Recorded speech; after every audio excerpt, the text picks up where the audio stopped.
I awoke to the smell of bacon. I opened my eyes, rolled over to my side, and stared at the digital clock on my bedside table. 9:27. I sat up abruptly, swung my legs over the side of the bed, and immediately regretted it. 15 seconds later, I was in the bathroom, heaving into the toilet. My stomach recoiled with every constriction of the overlying muscles, but I was at the mercy of my body's uncontrollable need for release. I sat on the edge of the tub in a cold sweat, working up the energy to turn on the water. I could hear sounds coming from the kitchen, and as much as I wanted to go out there and find out if it was who I thought it was, or who I hoped it wasn't, I couldn't summon what was necessary to complete the task. Staying in the bathroom as long as possible seemed the safest recourse. When the water heated up, I stepped into the shower and stood with my hands planted against the tile, the hot stream pounding on my neck. Unwanted images from the previous night flashed amid the white pinpricks behind my closed eyes, and no amount of blinking or rubbing them would make them go away. When I turned the water off, I heard faint murmurings of conversation. Nothing I could make out, just a quiet lilt of back and forth. I went back into my bedroom, found a pair of jeans and a shirt, got dressed and walked into the kitchen just as Carla turned around to set a glass of juice in front of Trudy, who appeared to be finishing breakfast. Both women looked up at me at the same time. Carla pulled another plate from the cabinet while I grabbed a coffee cup, filled it, and sat down across from Trudy. There was a long and unpleasant silence, set against the sound of eggs frying. Finally, Trudy said, "I'm sorry, Dex." She chewed a mouthful of bacon. "It was a shitty thing for me to do, you being trashed and all. She swallowed and took a sip of orange juice before continuing. "I had a real bad night. When I opened the door and you were just sitting on the floor like that." She shook her head and shrugged. "You looked like you had a bad one too." I drank my coffee, hyper aware of Carla standing behind me at the stove. "If it makes you feel any better, you couldn't. We didn't." She made a strange series of hand motions that involved pointing to her lap as Carla reached around and put a full plate on the table in front of me. Like trying to shove wilted lettuce into a keyhole. The whole conversation was absurd, like Fellini directing an episode of Friends. Trudy mopped up the yellow of an egg with a piece of toast, shoved it into her mouth, sighed contentedly, then stood up. "I gotta go down to DHS and see about my food stamps." She was halfway to the door when Carla said, "Hey, Trudy. Thanks again for helping me haul him inside last night." Trudy looked over her shoulder and bit her bottom lip while scratching one of the many sores on her arm. "Thanks for not being weird about it." Carla sat down next to me with a cup of coffee as the door closed behind my neighbor. "Okay, here's what we're gonna do." I dropped my head into my hands and groaned. We're gonna just labor under the assumption that you are one fucked up individual, and we're not gonna discuss the events of last night. More than anything, I'd just like to know how you ended up who you are, and whether someone else played a part in that, or if it's all self-inflicted bullshit. I'm also willing to stipulate that I have my own bullshit, okay? Only mine supersedes yours, since right now there's a distinct possibility of it catching up with me sooner than yours will. So you're gonna help me figure out if I've got reason to be concerned, and if so, what I need to do about it. Because that's your job, detective. It's what you do. You detect stuff. "And how do you propose we go about that?" I don't know, but let's get something clear right off the bat. I don't want justice. Do you understand? There's no justice for me. There will never be. I don't want that man back in my life. I want to make damn sure he doesn't know where I am, and that's all I want. There's no way to go about that without running the risk of letting him know where you are, Carla. If he does have eyes or ears out on you, any move we make will do exactly the opposite of what you want. Carla thought about that for a long time. The hardness around her eyes slowly disappeared and was replaced with a detached sadness as she said, Then I guess we do nothing. If there's even a small possibility that anything we do could lead him here, that's it, we're done. "What if he's already found you and he's waiting out there somewhere?" Carla's face twisted into a brutal grimace. He's not waiting around here. That's not his style. He's a goddamn coward. What he did proves that. If he's done anything, he's sent someone here to find out if Carla Danning is Lucy Rios. "And if he does?" I asked, not wanting to hear the answer. He'll have someone take care of the problem for him.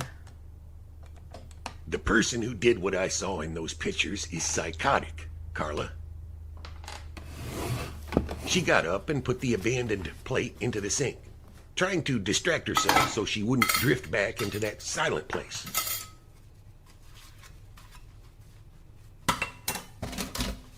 "Tell me what happened."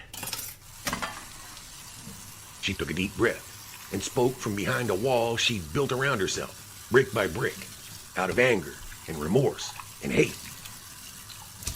I told him that I was still in love with my first husband. I wasn't, but I knew it would get to him, and I wanted a divorce. So I said a lot of stuff that I never should have, okay? Stuff that you think about late at night, and you try to make sense of, but it's not meant for anyone else to hear. I did it to elicit a reaction. I wanted him to suffer like he'd made me and my son suffer. Righteous indignation and hate. I guess they're a dangerous mix, Morneau. There's not a day that goes by that I can't smell it. And taste it. Feel it on my hands. Their blood is all over me.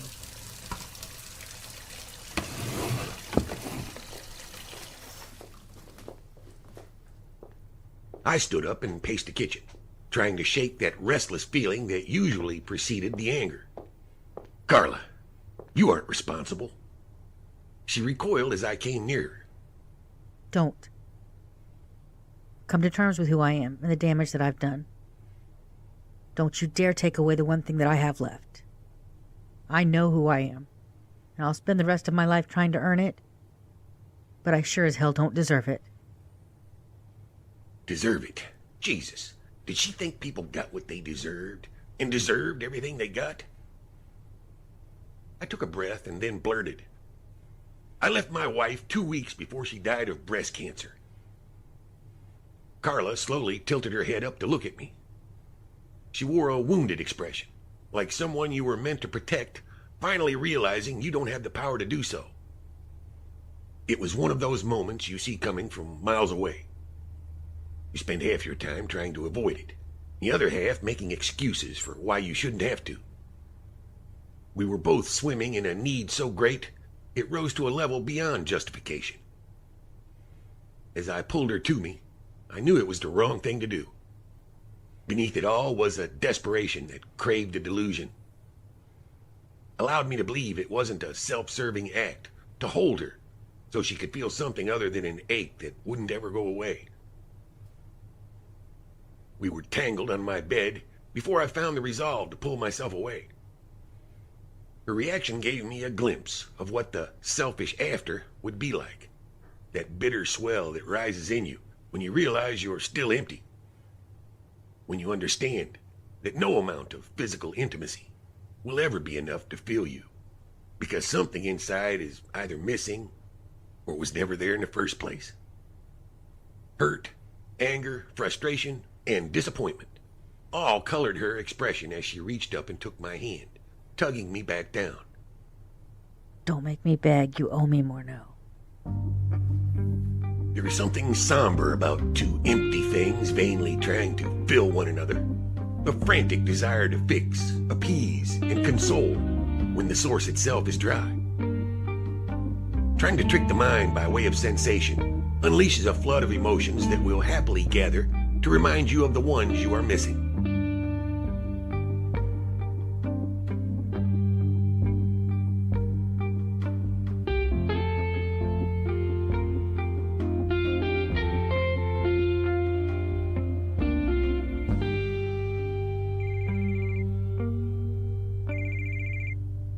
ringing phone woke me up. I felt around on the backside table for my cell phone, but it wasn't there.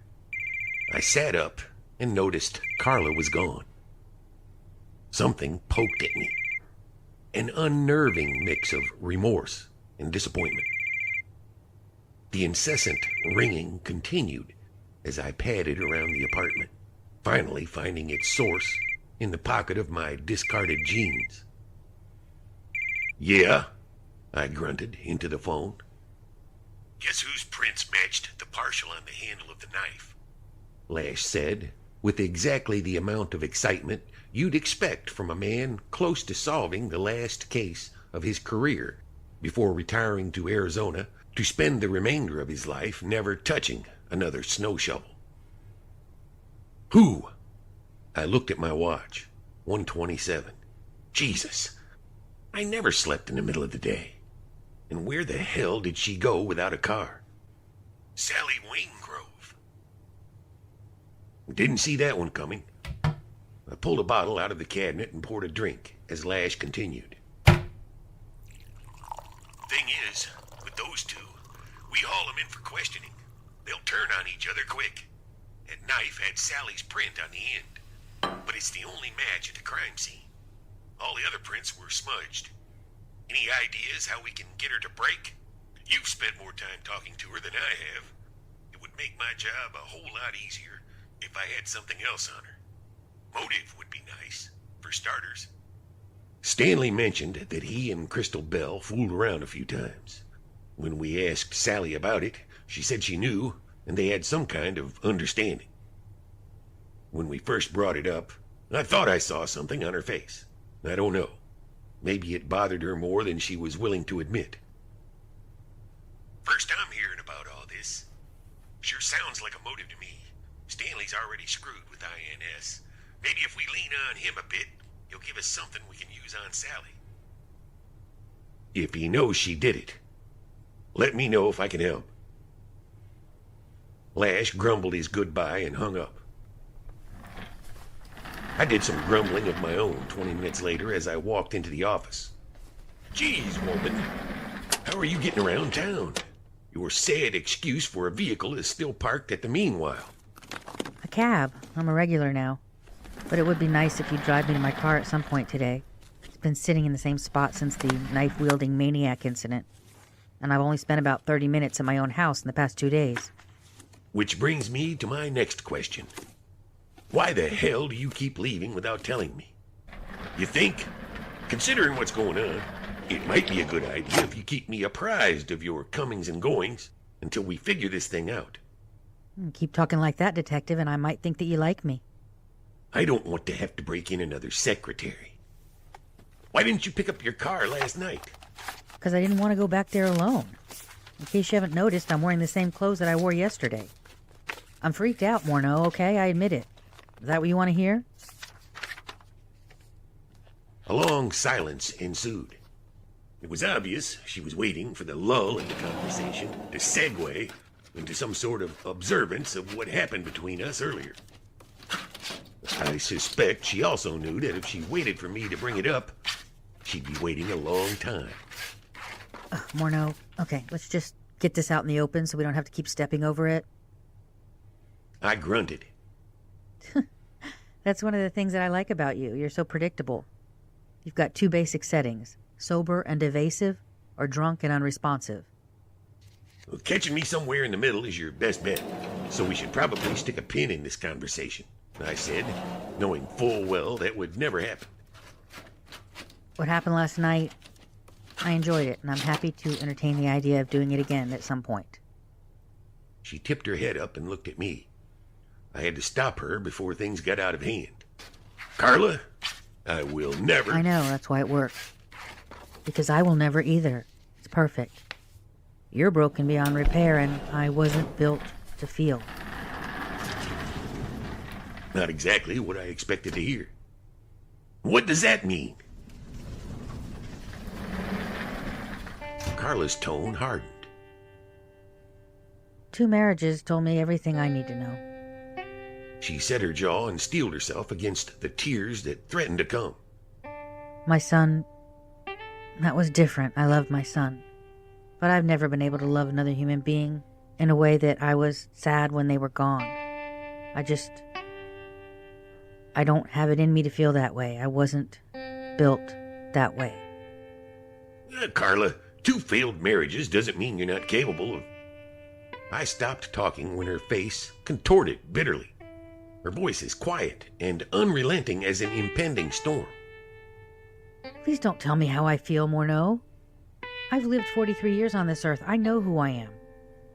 It's bad enough to know that you're missing something. But to have someone try to tell you it's in there somewhere when you can feel the hole? Just don't. Don't do that. And if you had that thing, if you really had it, whatever that thing is, well, good for you. And shame on you for not seeing it through to the bitter end. But I know for a fact that there are people who go through their whole lives not knowing what that thing is. So don't tell me. Just don't. The part about me not seeing it through to the bitter end stung. But I took it because she was right. It wasn't anything I hadn't said to myself more times than I could count. But what felt wrong was her giving up on the possibility of feeling like I remember feeling when I first met my wife. I forced myself to reopen that wound from time to time, just as a reminder. I don't have to be happy to know happiness is out there. I don't have to doubt its existence, simply because it doesn't exist for me. Somewhere out there, a woman just delivered her first child and has already forgotten the pain of labor. Someone had their first kiss and is trembling with the knowledge that they get to do it again. Farmers are tending to crops that will nourish others. And what could be as good and right and natural as that? Thousands of people will die today and leave people behind who are better for having known them. Somewhere out there, there's a kid who just got up on water skis for the first time. And his dad is behind the wheel, cheering him on. There's a whole lot of goodness out there. And even if you can't feel it, doesn't mean it's not there. Finally, I told her, I think you're wrong, Carla, but we can leave it at that. She nodded curtly and then offered me a small smile. But that doesn't mean I don't like sex. Just so we're clear. I hadn't even begun to fashion a response when the phone rang. We both reached for it at the same time. I got there faster.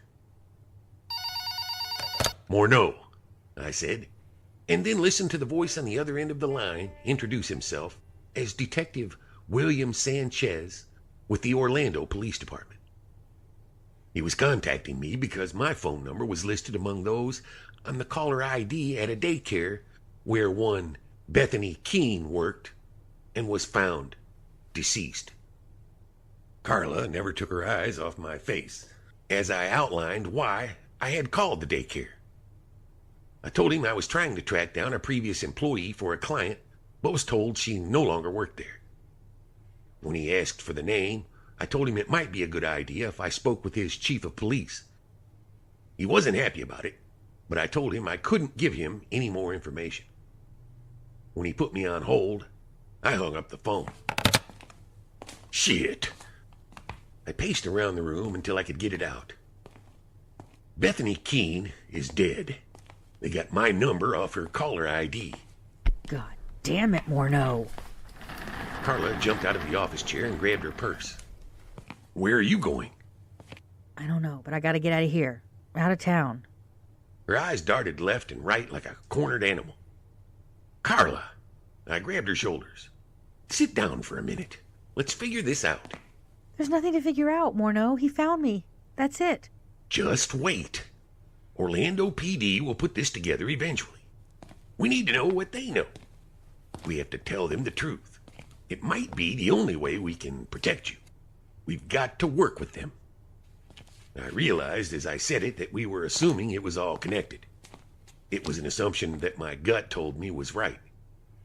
I swear to God, Morneau, if you tell them I'm here. Then she stopped and laughed. It was the most chilling laugh I'd ever heard. You know what? It doesn't matter. She bolted for the door. I grabbed her arm and yanked her back to the chair. No, You're not. I pulled a pencil and notepad from the desk, shoving them into her hands.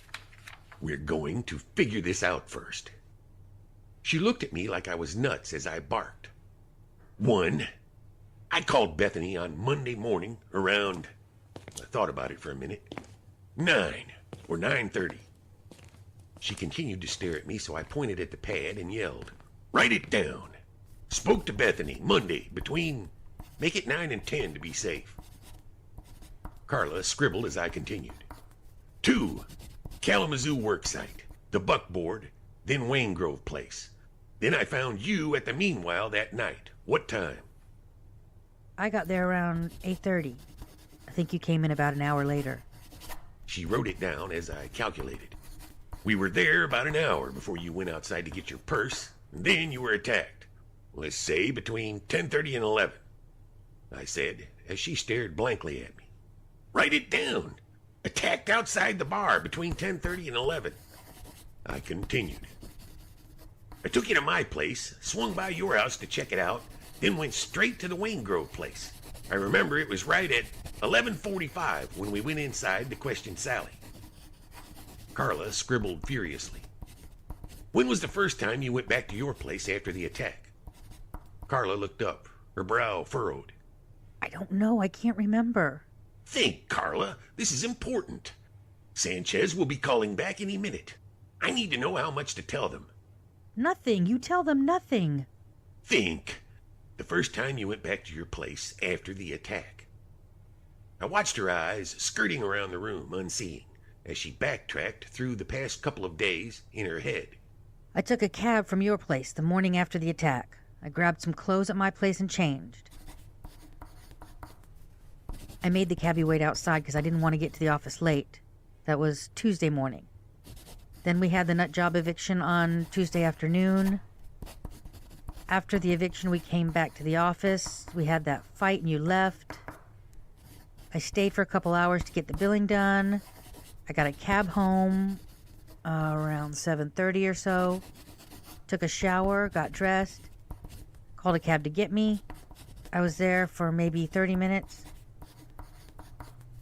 Then I went to your place, found you with Trudy, we dragged you inside, blah, blah, blah, and that brings us to today. We had sex, I came here, and you got here a couple hours later. She'd been writing it all down and took the next few seconds to check over it. So I went home twice for a few minutes. I waved her off. Never mind that for a minute. So between 9 and 10 on Monday, when I spoke to Bethany, to the time of the attack at 10:30 or 11 at night, if we assume she told someone about my call fairly soon after I spoke to her. Why would we assume that? If she was having an affair with him before he took off, and now she's dead, there's some kind of link there between you and her and your ex-husband. Husband. Technically, we're still married. Get on the phone and call. What's the closest airport in that area or around the daycare? I asked, picking up the receiver and handing it to her. Orlando International. Why are we assuming whoever she talked to flew in from Florida? Maybe she spoke to someone on the phone. Maybe they flew in from somewhere else. Because they found her in her car with her throat slit. The same morning I spoke to her, one of the employees told the cops she was on her way to get some supplies. She never made it out of the parking lot, Carla. It was the middle of the day. The telephone receiver hovered in midair, halfway to her ear. The color drained from her face. Find out about any Monday flights from Orlando to Detroit. I want to get an idea if the timeline is feasible. If whoever Bethany told about my call had time to get here. There were 2 direct flights out of Orlando on Monday, 2 different airlines. Both were less than a 3-hour flight. There were 3 that had layovers, and those all ranged around 4 hours. All but 1 arrived in Detroit before 7 in the evening. 2 arrived in late afternoon. Okay, if we assume she's the link, then either she contacted your husband or a go-between and gave them my number. I called the daycare from my home phone, so that'd be the place they'd have to start. That or here at the office, if they did even a cursory check online and traced my name to my business address. We know there was plenty of time for them to get here. but they'd have no way of knowing where you live until whoever they sent got here and started trailing you from the office or my house to yours. The fact that you've been home so little in the past couple of days probably hasn't given whoever this guy is time to get you alone there. Oh, God. What do they want from me? I don't know, Carla. Would he want to grab you up? Do you have something he wants or needs? Or does he just want to find out what you know about his whereabouts? I don't know anything. I don't have anything.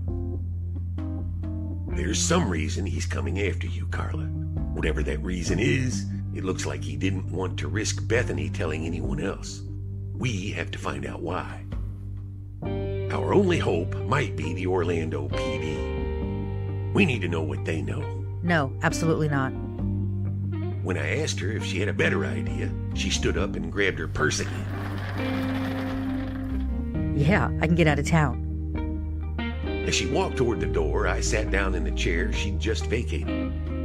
Okay, that's a good idea. Go pick up your car, which is parked, by the way, in the last place the knife-wielding psycho found you. If he doesn't get you there, head over to your place and pack a bag, and hope he doesn't catch up with you. I'm guessing he's parked outside, maybe down the street from here. Maybe he's parked somewhere around your place, waiting. And if you do manage to get out of the house with your bag and into your Honda, and then to the airport, make sure to keep an eye out for anyone you see more than once. That's a good sign you're being followed. You have my number if you need anything. Then I picked up the phone. Carla turned around and sailed across the room toward me, smacking the phone out of my hand. Who are you calling? Thought I'd order a pizza. I picked the receiver back up. She grabbed it and slammed it back down in the cradle. What the fuck do you want from me, Morneau? I want you to fight, Carla. Or was all that talk the other night about wanting to live just bullshit?